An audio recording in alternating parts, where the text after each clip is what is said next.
Good? All right. A different microorganism set than the prairie that would be next to it without the cows. So it's going to be very conditioned, environmental specific. Studies have definitely shown that the gradient of elevation probably has one of the biggest effects on microorganisms. So if you can go up 100 feet, 500 feet, 1,000 feet, it's going to be a completely different set of microorganisms. I mean, not completely. It's going to be a different set of different populations. You must remember also that microorganisms exist within soils but are not active on a lot of cases.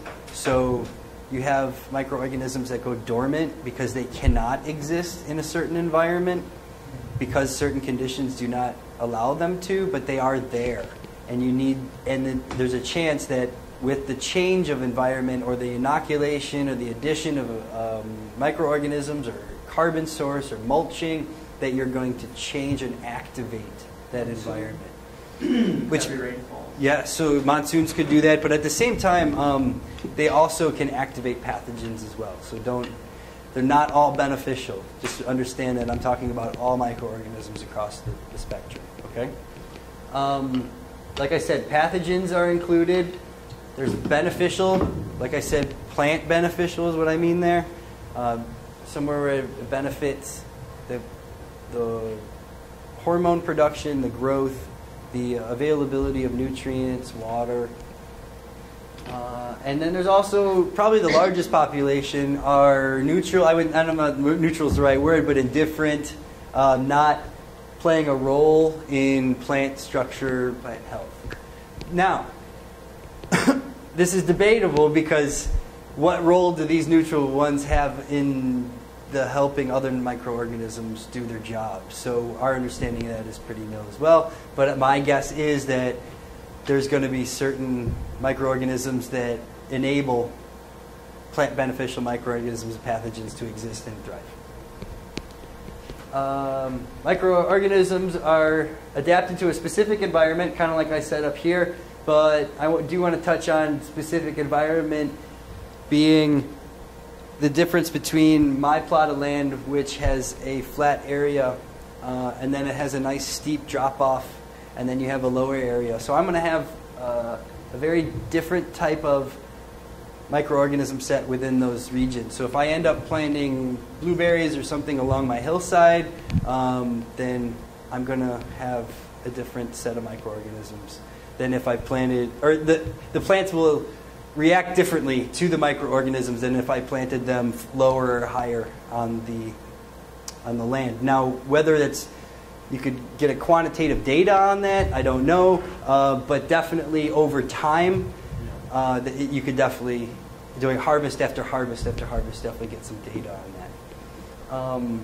But specific environment, how the water rolls off soil will affect the population of microorganisms. If there's a hard pan on top, and it could be really dry in those patchy areas, and then you can go 5 feet over where there hasn't been any compaction or any hardening of the soil, and then the water goes straight down, and you might have a completely different set. So the goal of adaptive natural farming is to identify the area that you're growing in, and see if you can culture specifically those microorganisms that are in that area.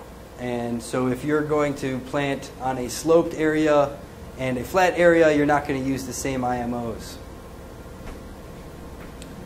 I like close associations here between all the microorganisms and the plants.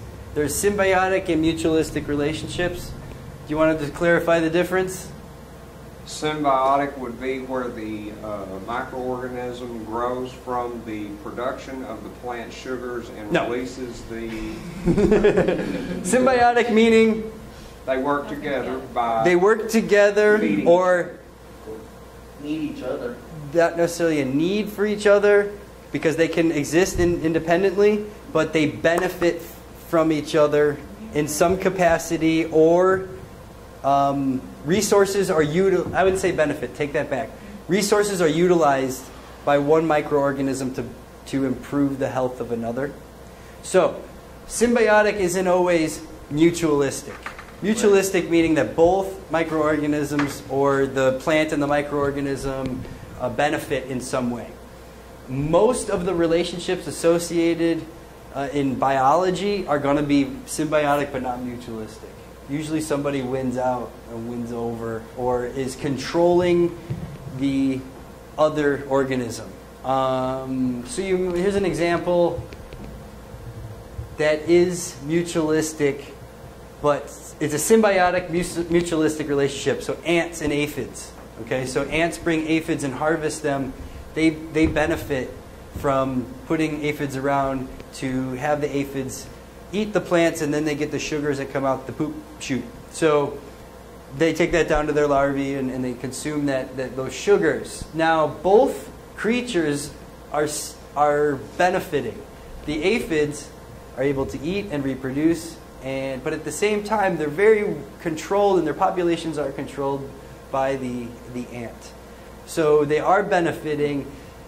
They are both getting something out of it, but is one controlling the environment over another? That's a totally different definition. But I want you to realize that there's that level of relationships going on, and there's not always going to be a black and white where they may benefit, but being harvested like cows, I don't know. Is that free choice in its ability to consume? I don't know. So just getting the words correct here.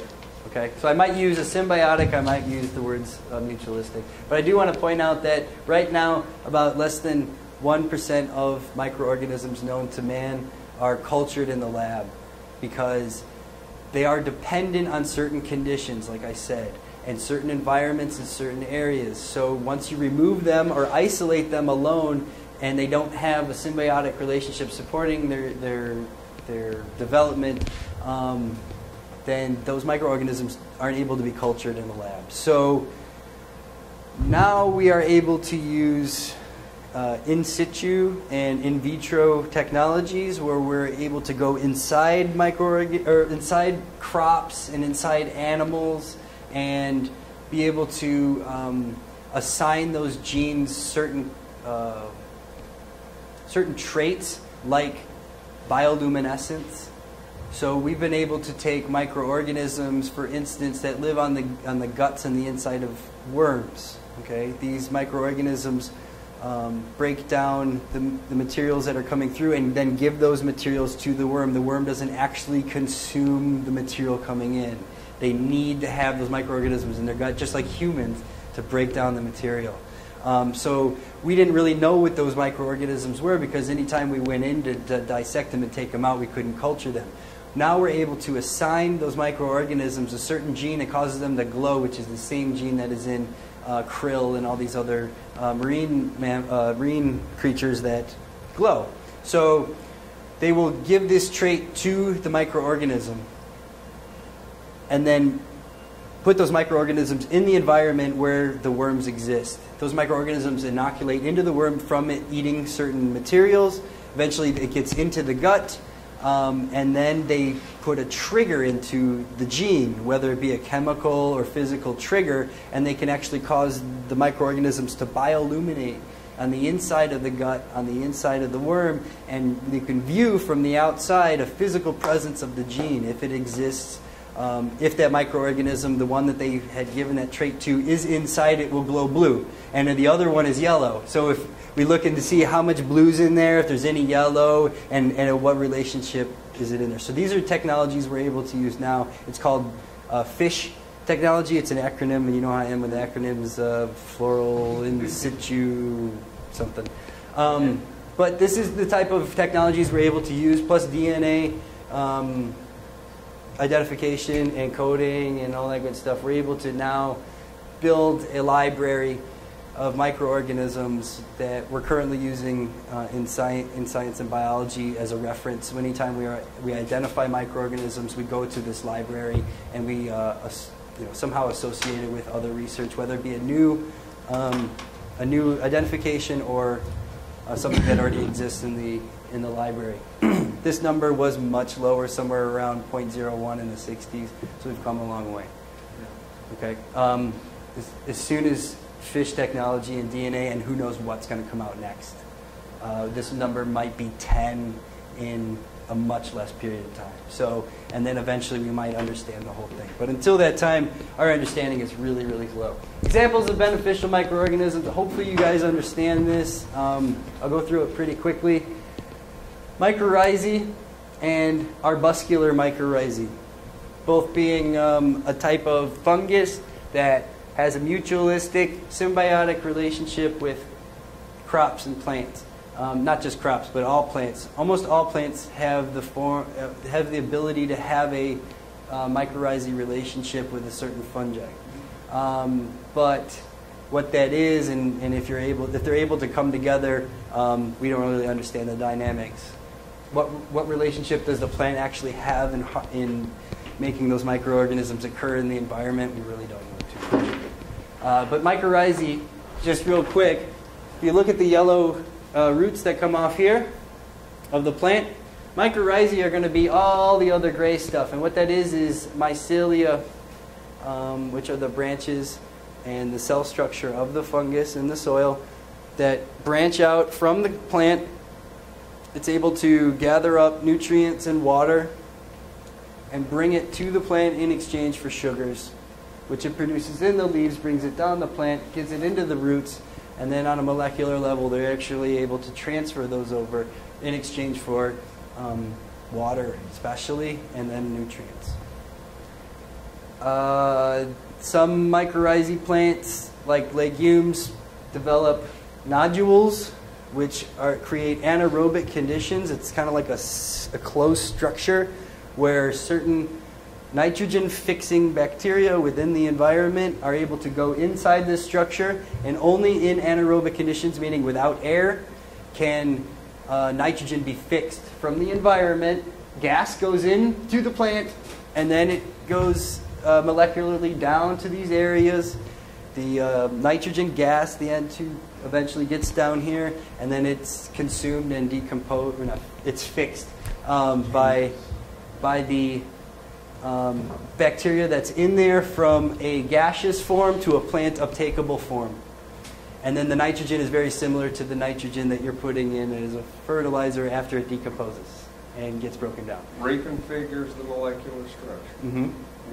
And so that only happens in anaerobic conditions, which is why fermentation is very similar in its ability to change molecularly structures and minerals, because it happens in anaerobic conditions. Okay? Pseudomonas. Okay, Pseudomonas, several of them it's a bacteria. Several of them are plant beneficial in that they provide, as well as Rhizobium, both of these are kind of very similar, and they provide, they enable plants to make specific plant hormones that benefit the plant. So it stimulates the production of plant beneficial hormones. Also preventing, I just want to say basically it boosts the health of the plant so that it has a higher defense against other problems and other pathogens. Question? This bacteria, right? Yeah. Is it inside the tissues in the plant, or is it on the surface of the plant? There are so many species that they're going to be in the soil mostly. I can't say for sure if there is a one on the surface of the plant, but I'm pretty sure. You can almost quote me on that. I think there may be. So they both kind of do the same, very similar thing. I was just wondering if they're, well, if it's through osmosis, that they're inducing this plant's hormones, growth hormones. Mm-hmm. By giving it whatever nutrients or whatever the plant needs, mm-hmm. or if it's actually inside the plant changing the molecular structure, like the... It's changing at a cellular level. So it's triggering certain things in a cell to be turned on and off. So then one cell communicates to another cell. This microorganism told me we need to make some more auxin, which is a hormone. And then one cell very quickly tells the next cell, and then that's so Sesame Street in a way to explain it, but it essentially happens that way. So it causes a reaction at a molecular level, or a cellular level, not a molecular level. Okay. Anybody know what these are? I used to No. Actinomycetes. Yeah. So, has anybody gotten sick in the last year? Yes. Taking antibiotics? It probably was sourced, or at least at one point in our history of antibiotics, the root of that, it's like penicillins and all these other things. But almost all of, I'd say about 90% of the antibiotics that are used in medicine are made from actinomycetes. So they have the same traits on plant surfaces and in the soil. So they will use their antibiotic properties in an effort to control and manipulate other microorganisms' presence. It might not kill them, but it might control them. Okay? Or it could probably all out kill it if it wanted to, but it's more of a communication device. So scientists have actually proven that it's not really as much as a go out and kill them type attitude. It's more of a control to sustain a condition that is best for the microorganism. Does that make sense? There's actually a paper I just read about how the production of antibiotics is definitely more of a communication device than it is a killing device. Trichoderma. Trichoderma is a plant beneficial organism as well, changing plant hormone structure and also being able to basically just control the presence of other microorganisms, whether it be through physical or chemical means. Sometimes it'll just consume an area. Now, I have to point out, except for this one, that there are, where there is good in soil science and benefits, there's a million bads. Okay, so in the same family, There's more bad than good. always. Isn't that kind of like that's the comic book way of life, right? You know. So, there's a lot of these that are in the Pseudomonas family that are plant harmful, but I want to point out that there are ones that are plant beneficial. This is the one that a lot of people will source when they talk about plant beneficial microorganisms. Also, with that in mind, there are also several of them in each family, not so much this one, but here, here, and here, that are extremely bad human pathogens. So there are Pseudomonas infections of the lung. There are Pseudomonas infections of open wounds, usually caused in people with low,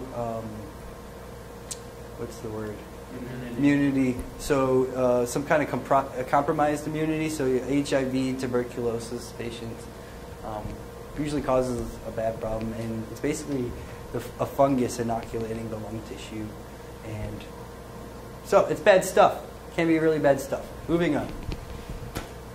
Let's talk a little bit about pathogens. I'm going to talk about 4 of them, just kind of in general all together, just to get through this. Phytophthora, one of the most common ones. This occurs in almost all soils at some capacity in some species. Fusarium, Scrotulina, and then the Plectosporidium. Now, these, I only put them up here so that you realize that when we are utilizing soils and taking soils from one area and re-inoculating it into something, you need to understand that these are always going to be present, even if the goal of adaptive natural farming in some capacity is to get rid of them, that there is always going to be a danger of them to exist. And the goal would be with adaptive natural farming is creating such a biodiverse environment, biodiversity, that that not one microorganism can take over a host, namely a plant, and control it. And so that, let's talk about benefits to increased microbial populations in the rhizo and phytosphere. Rhizosphere meaning soil. In the soil, rhizosphere. So, soil environment. Phyto meaning plants. In and out of plants on the surface and on the inside. So, benefits to increasing the microbial biology. So, why is it good to bring up the levels of microorganisms? Not just one, but all of them. Biodiversity causes an environment that not one can really become dominant. It increases plant symbiotic relationships. So if I go into a field and I dump tons of indigenous microorganisms in there, there is a huge chance that the plants will benefit because I'm putting some sort of plant beneficial microorganism in there. Plus, I hope through the processes that I put the substance through that there are no pathogens. I hope. Increased plant defense mechanisms, phytochemical production, and hormone production. Plants' defense mechanisms. I gave the example last class of plumeria. What happens when you snap off a plumeria plant? White, oozy latex comes out. Okay, that's going to be a defense mechanism. It's a mechanism. It's an actual physical thing that happens in defense. It's also a phytochemical. The latex that's in plumeria is incredibly poisonous, especially for insects. That's why you don't see them munching on the branches too much. They don't leave them alone because phytochemical could kill them or cause them some sort of harm. Phytochemical, plant chemical, which is produced by the plant. And also hormones. Everybody has hormones. All plants, every creature has hormones, and it's a way that they control different phases of their life. Okay? It increases the presence of macroorganisms, worms, arthropods, insects, spiders. It breaks down organic matter faster so that you could have more available nutrients. So how does mulch break down from microorganisms? No other way. Soil aggregation. Everybody understands what an aggregate is. It's a clump of soil that is held together by not only variance charge, which is going to be a charge of the molecule. Molecularly, it's held together in a magnetic kind of hold. Also, colloids or aggregates will have plant exudates, which will be juices from the roots of plants, and also microbial exudates being the poop and the ooze and all the good stuff that comes out of microorganisms. All these things together cause clumping of soil. That's why when you pick up tilled soil, it's got a clump to it, and it doesn't break apart unless it is totally oxidized and it's a clay soil. All the soils here are not going to be in the oxisol side. So usually have some sort of aggregation. Soil aggregation is increased when a microorganism, especially a fungus, wraps itself around a colloid and water starts beating down on it and with rain, and it just holds its structure because there's so much chitin, which is what we're made of as well, that holds, is the cell structure of a microorganism or of a fungus. So that will actually hold a colloid together and avoid erosion and runoff. And I'd like to study microorganisms, inoculation, and its effect on aggregation. That's super interesting to me. Also, water holding capacity. So when a fungus gets in contact with water, it absorbs it, and it stretches out its cell structure, and that will hold water within the soil. It will then release that water at certain times to benefit itself, usually, but at the same time when it's released, it's given to plants. You said it was a fungus, did you say? Fungus usually, but also bacteria, they need water as well, and when they decompose and break down, that water is released. So water holding capacity is increased. Increased plant available nutrient content. So when they break down and microorganisms die, they become nitrogen and all kinds of good stuff. Microorganisms then become plant available in their nutrient content. Okay? Is that understood? Where's my water? how does adaptive natural farming use indigenous microorganisms? This is kind of my explanation, and I use the production of IMO4 as an example of these 3 different areas that are utilized in every aspect of natural farming, not just IMO production. So whenever I make any material, do anything as far as adaptive natural farming goes, it's with these 3 things in mind. And not just one of them, but all 3. Okay? We still good on time? We're looking at... Just go ahead and start up while you're up. No big deal.